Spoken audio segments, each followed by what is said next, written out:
kababayan sa Luzon, Visayas at Mindanao, isang magandang hapon po sa inyong lahat. Magandang hapon, Miriam. Magandang hapon sa iyo, Paolo. Magandang hapon po sa inyong lahat. Mga kaibigan, rumaradyado ang mga kwento na punong-puno ng inspirasyon. Yan ang hatid namin sa araw na to. Rags to riches stories. Mga kwento ng ating mga kababayan ang ibabahagi namin sa inyo na malabutas sa karayang makaranasan bago sila umangat sa buhay. Kaya tutok lang at walang iwanan sa programang panghapon na tunay na #1. Ako po si Paolo Bediones. At ako naman si Miriam Kiambao at ito pa rin ang mas pinaganda at mas pinatibay na Extra! Extra!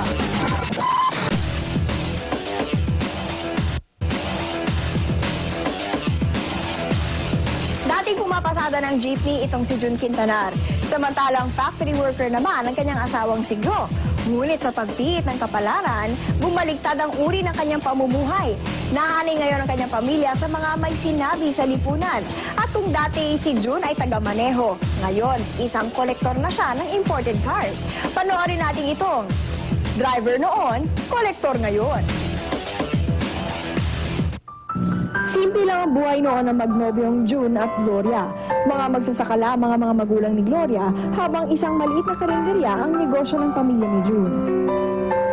Simple rin ang kanilang mga pangarap, ang makapagtapos ng pag-aaral at makatulong sa kanilang mga magulang. Para sa akin, siyempre lumaki ako sa hirap. Hindi ko nakakalain na pwede pa kumunlag. Kaya yan, 2 buwan akong pinipilit.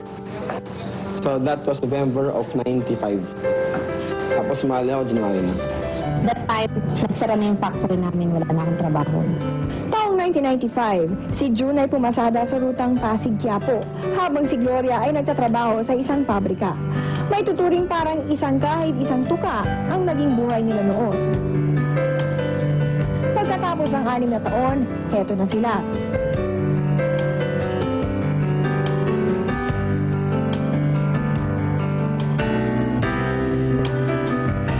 Ba naman ang mag-aakala ng isang dating jeepney driver noon ay magmamaneho na ngayon ng isang bagong-bagong Ferrari. Dati, di ba? Alam mo naman, lumaki ako sa hirap. Puro pera siya, pera sa maga, pera, problema. Sa gabi, problema, pera. And benefit siyempre yung mga kotse. No? Bahay at lupa. Nag-gain ako ng knowledge, no? Nag-improve yung personality ko.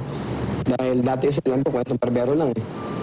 Tapos ngayon, nakakakap na ako sa mga iba't ibang tao. I was able to gain control of my life and my time. Pero hindi naging madali ang landas na tinahak ng mag-asawang ito. Nang mag-umpisa silang magbenta ng Forever Living Products International noong 1995, ay pulos katatawanan ang inabot nila mula sa kanilang mga pamilya at kaibigan. Kinukutsa ka ng kaibigan mo. Yung mga tao na akala mong sasama sa'yo, yung pinangapi sa'yo. Mga inimbita namin, alam mo, sumasama, kaya lang iba tinatawanan kami. Tapos, sinasabihan pa kami na sirado ang ulo namin. Ngunit mula sa pangunahing cheque na nagkakahalagang 780 pesos, ay lumaki ito hanggang naging 7,000 hanggang umabot sa 1,000,000 piso. Ang maganda sa amin, hindi kami tumitigil ng paghanap ng tao. May umayaw sa amin, naghanap kami ng pinabago. Alam mo kung sino unang umayaw sa amin?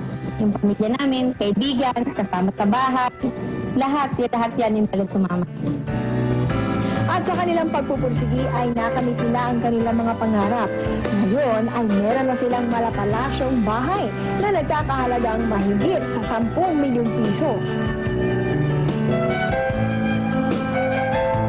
At mga mamahaling sasakyan katulad ng Ferrari, kompresor at Mercedes-Benz na nagkakahalaga ng mahigit 3,000,000 bawat isa. 5 taon ako forever living, no? Pero siguro, dahil nga negosyo ko tao, alam mo, hanggang malakas ako siguro.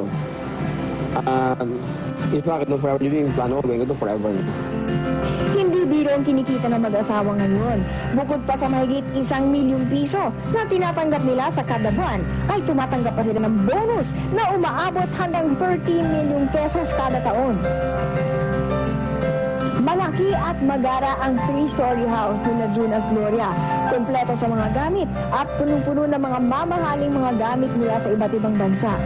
Mayroon ding sariling bilyaran at movie system si Jun sa 3rd floor ng kanyang bahay.